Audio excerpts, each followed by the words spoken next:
Alright YouTube, welcome. In this video I want to share with you guys some of my favorite beverages, some of my favorite tonics, potions, elixirs, you name it. This is something that I get asked about often, and because of the frequent questioning I feel like it would be best for me to make a video clarifying things and letting you guys know what I consume on a regular basis. That way if you're interested in maybe experimenting with these things that I talk about, you know where to look or which items I consume. Now, in no way, shape, or form am I recommending that people go out and buy this stuff. I'm just telling you what personally works for me and what continues to work for me.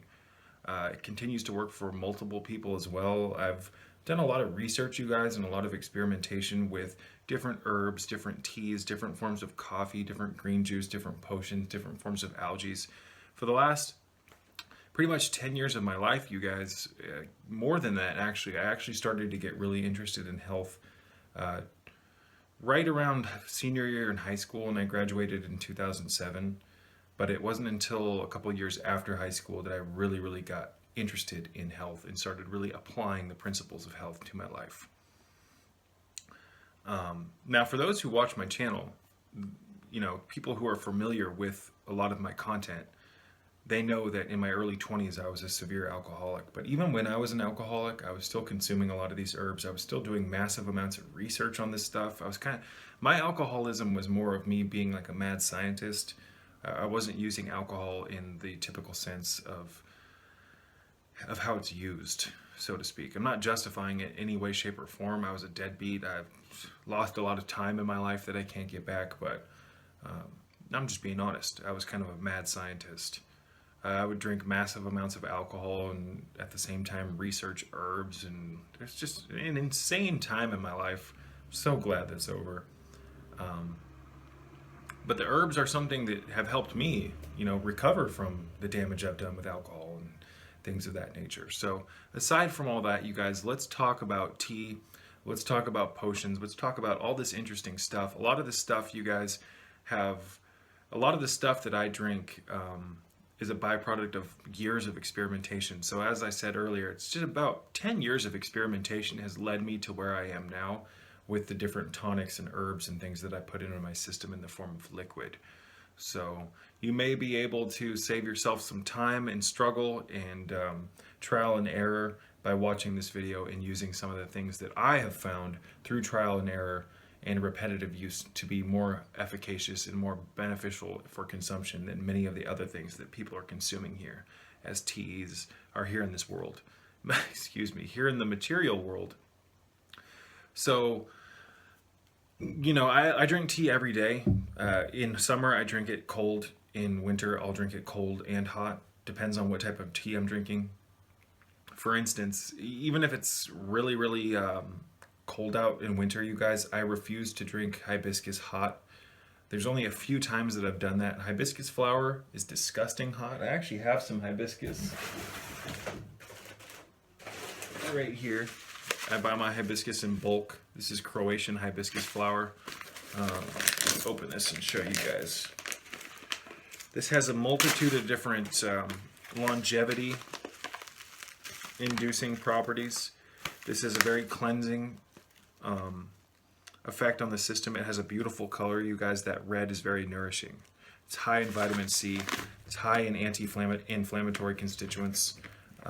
Hibiscus is a staple of mine. I don't consume it every day, but I definitely always have it in my arsenal of things that I consume. I also have some hibiscus here, you guys. And I also have some Spring Dragon Longevity Tea. This stuff is awesome. Spring Dragon Longevity Tea by Dragon Herbs. This has Gynostemma pentaphyllum in it, which is a tonic herb in traditional Chinese medicine. It's known as longevity grass, magical grass, you name it. It's high in constituents and saponins and things known as gypenosides. It has alkaloids that are identical to ginseng, and for those who study Chinese medicine, they know that ginseng is one of the most revered herbs for longevity, and ginseng is just well known for its powerful longevity-inducing and health-inducing constituents. And Gynostemma is a fraction of the cost, and it has a lot of the same properties. So because of that, it's known as the poor man's ginseng.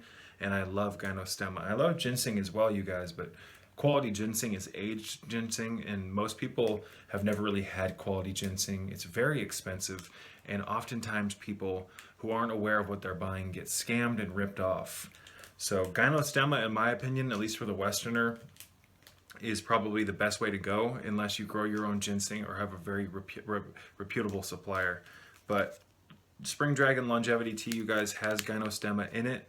It's got Schisandra in it, which is another one of my favorite herbs that I consume as tea. I take the whole berries and infuse it with, I take the whole berries. What I do, I make my Schisandra a little bit different now. I'll talk about Schisandra and then I'll talk a little bit more about this tea. I take Schisandra and I take it in a coffee grinder, the whole berries, and I pulse it until they're broken up into little pieces. So if you take Schisandra berries, you guys, without breaking it up into little pieces,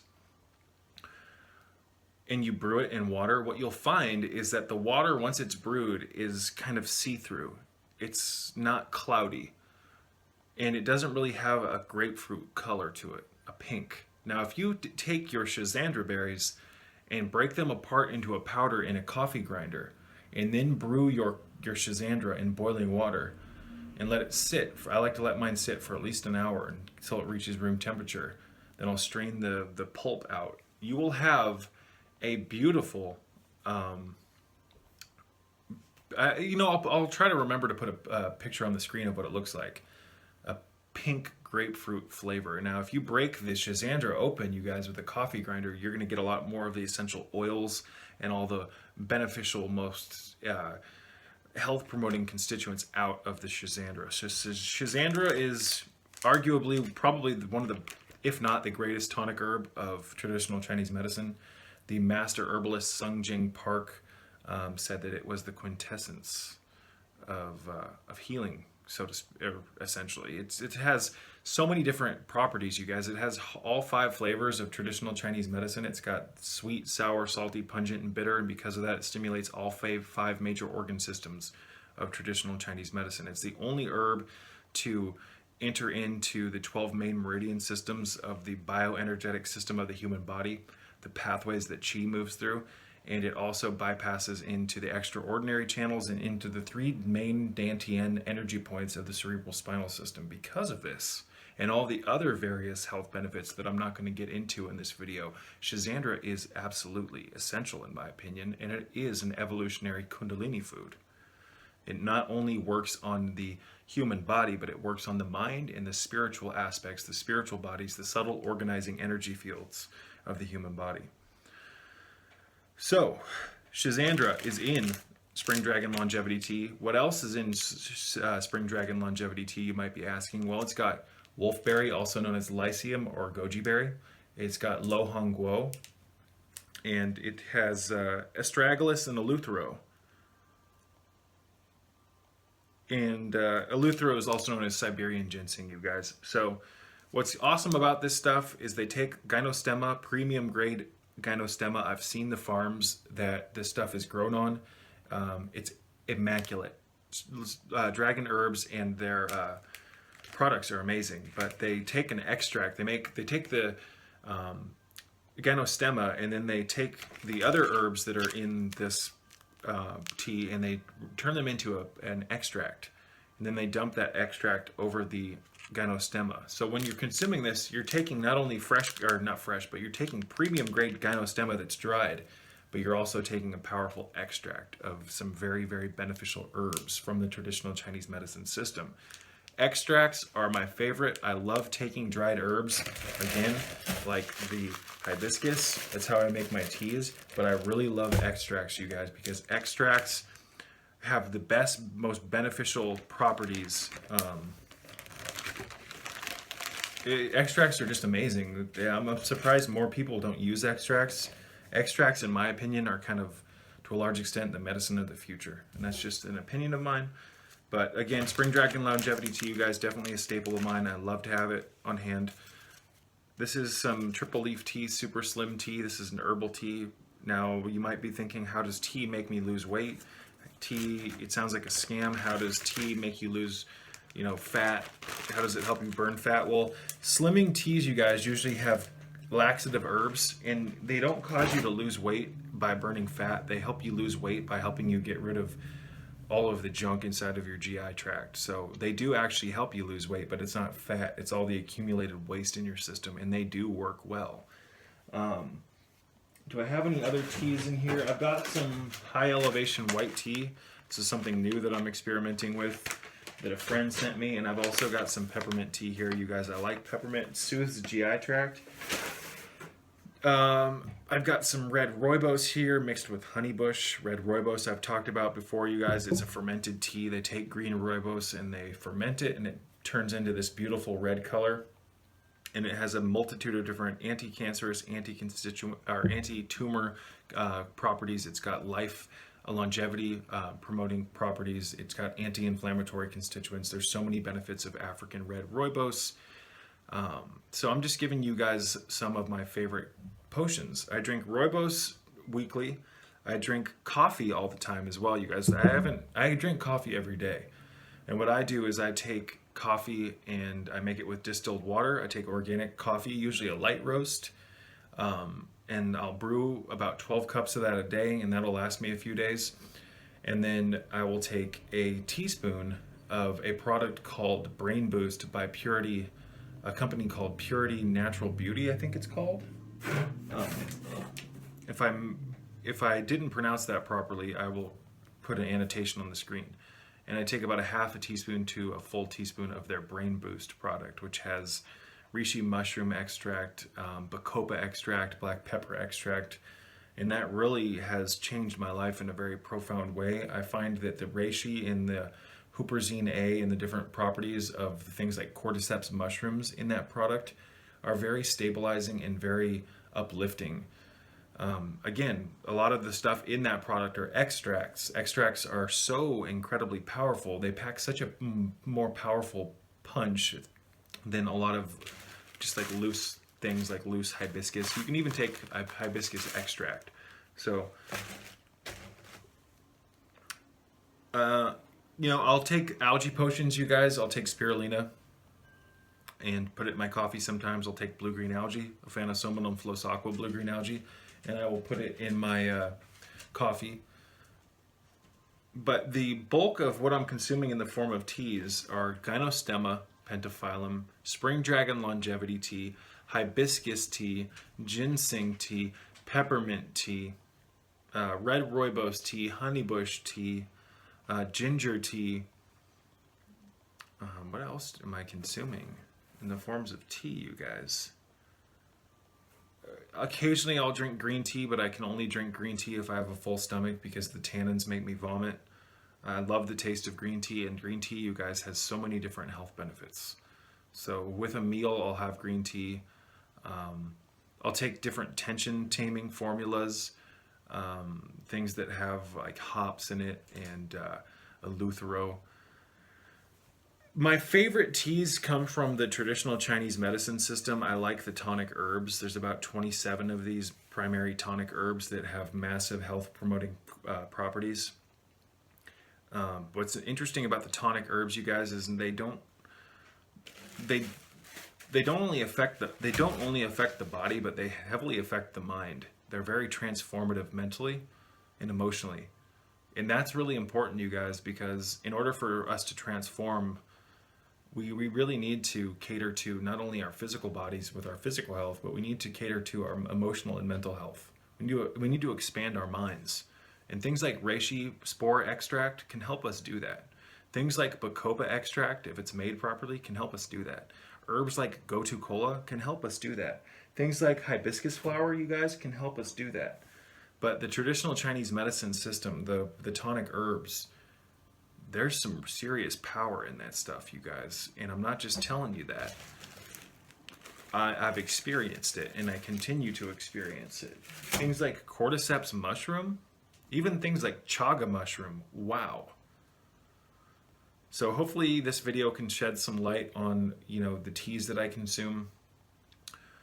People ask me, do I drink green juice? Absolutely. I try to drink green juice frequently. I love celery juice. I love celery, cucumber, apple, lemon, kale, and ginger juice. Sometimes I'll throw in a habanero. I love straight kale juice with some cucumber and like a half a piece of apple. I love beet juice. I like taking carrots and oranges. There's no really set recipes for me with green juice. I just take what I have and I juice it and I drink it. And I have a Breville Juice Fountain Elite here in Virginia, and I also have a Tribest Z-Star hand crank auger style juicer. I have a Champion juicer. I've had Jack LaLanne juicers. I've had a handful of different juicers, and I love juicing. It's something that has to be experienced. Teas are great and all, you guys, but there's a certain quality to green juice, especially if you grow your own vegetables. This stuff is like liquid manna. And I don't care what people say. There's this huge anti-green juice movement going around right now saying that green juice will, freeze your pineal gland, or green juice is, a new age deception. I'm sorry, but green juice has helped me massively. I know people who have reversed massive, massive, massive issues with their health by juice fasting and getting more green juice into their diet, into their stomachs. The stuff is highly alkalizing. It's highly nourishing. It's highly beneficial to the digestive system and the lining of the gut. It's beneficial to the blood. If you can grow your own vegetables, or if you have access to really high quality vegetables that have been grown, as well as fruit that has been grown in beneficial soils, consuming that stuff on a regular basis, you guys, it's like a liquid blood transfusion. So I do drink green juice. I take a lot of algaes.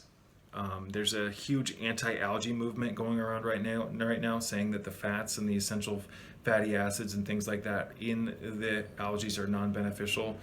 Based on my research, based on my own personal experimentations, based on the research of Dr. John W. Apsley II, the work of Dr. Gabriel Cousens and a handful of different doctors, I'm convinced that algae is a very, very stable and beneficial food for humankind, and I think that it will have a lot to do with our evolution towards a war-driven, internal combustion-driven, industrial revolution-driven species or culture into an agriculturally enlightened Kundalini culture, where famine and war and poverty are something that don't have to be part of day-to-day consciousness. The way things are here in reality right now are absolutely atrocious and ridiculous. Earth resembles hell without a shadow of a doubt, and people that don't believe that, people who believe otherwise, are usually people who haven't really traveled around the world. Have you ever seen a slum in India? Have you ever seen what happens overseas? Most people who think that, oh, God is love and everything's fine and dandy and everything's, why don't be negative. You've never traveled to some of the worst places in the world and seen the despair on people's face, on children's faces. You've never really glimpsed the hell of this world, and because of that, you live in a conditioned box where you think everything's okay. It's not okay. It's not okay to just pretend like everything's all right. We need to become the enlightened masters that we are, but we don't. We're so far from that right now. The average person, you guys, the average person is a very dangerous entity. I don't trust. I'm not even going to get into that. Let's stay on point. Green juice, algae, you guys. Things like chlorella, spirulina, red marine algae. Again, AFA blue-green algae from Klamath Lake, Oregon. AFA stands for Aphanisominum flossaqua blue-green algae. That stuff is interesting, you guys, because its mineral matrix is almost identical to the human being. And because of that, because the minerals are so identical, because of the mineral matrix and its protein matrix, and because it's so similar to ours, it's readily uptaken by the tissues and absorbed into the body. So algae has a very interesting effect on the DNA. So algae, teas, green juice. I do consume some fruit juice. I had some fruit juice while I was traveling to Virginia. I got stuck in the North Carolina airport, so I had some Jamba Juice. They didn't have very many healthy options, so that's what I chose. And it was like carrots and oranges, and I think there was some beets in there and like an apple. So I try to keep my sugar intake to a minimum. I don't like to consume a lot of sugar. I don't really like the way that sugar makes me feel if I overdo it. But I do think that sugar is a very integral part of the human diet in the right proportions, and it needs to be balanced. So let's see here. Another cool thing about a lot of these teas, you guys, things like Rooibos, things like Hibiscus, things like Gynostemma, they have an affinity to lessen the effects of glycation in the body.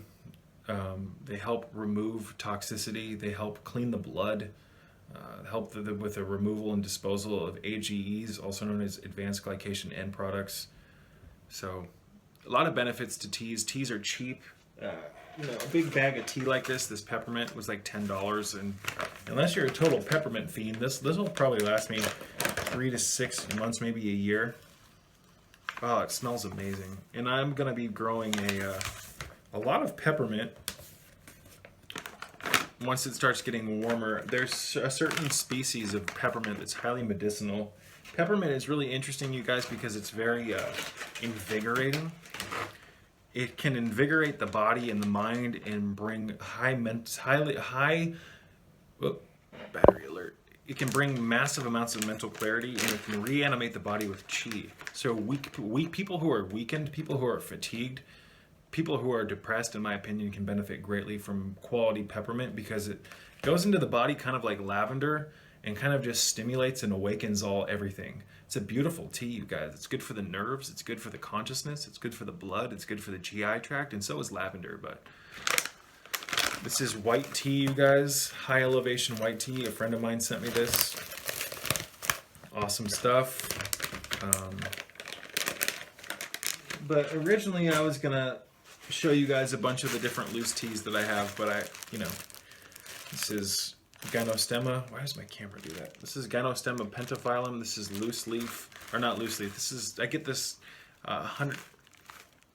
That is not smut. That's just a bunch of powdered Gynostemma from the tea bags, because the tea bags.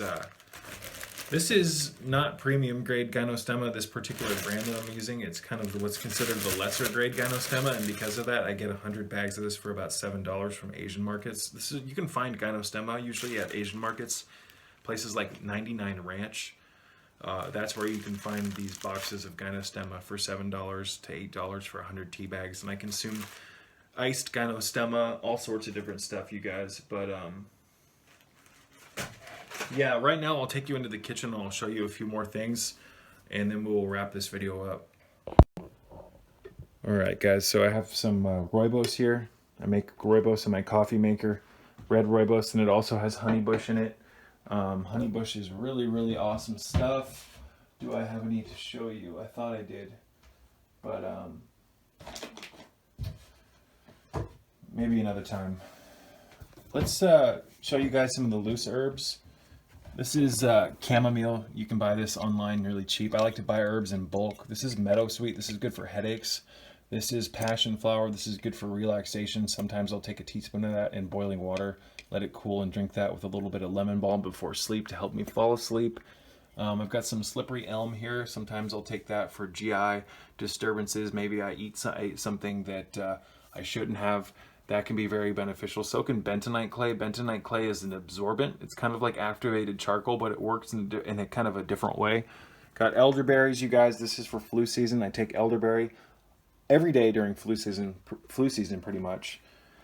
More hibiscus. Got a little pig right here.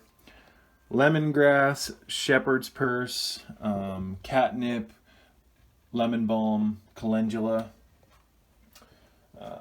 This is the Arrow Latte. I talked about this in a recent video. This is an awesome thing that everyone needs if you use powdered herbs and algae and you try to mix them into water. Go back and watch my video in my archive on that if you haven't done so already. More herbs. What is this? This is echinacea. We've got shepherd's purse down there. A little bit of MCT oil. But is there anything else I wanted to show you guys? HoneyBush. I was talking about this earlier. HoneyBush, and then this is the Thai tea. I'll consume that. And there's some chamomile. This is interesting, you guys. This is biodynamic heirloom chamomile. And we have a big cabinet here of herbs. And I'll also show you one of our cabinets here in Virginia. We have a natural medicine cabinet. The only thing that's kind of from the store that we keep on hand is we have some what's the word I'm looking for, like Advil, stuff like that. But everything else in here, you guys, green coffee extract, branched chain amino acids, turmeric and curcumin, men's multivitamins, chromium, astragalus. I got some soy protein isolate. I've got some, just a ton of stuff here, you guys. Blue-green algae, spirulina, calcium magnesium, cascara sagrada, lycopene, B vitamins, different forms of teas, $100 bag of algae right here. Black seed oil, awesome stuff, you guys. Black seed oil. So, just showing you guys a little bit more into my life, my personal life. We have a storage room here with tons of other herbs that I'm not going to show right now because I need to get going. I have some stuff I need to get done. But until next time, you guys, peace be with you. Drink your teas, drink your green juices, drink your potions, have fun with the stuff. And until next time, peace be with you all.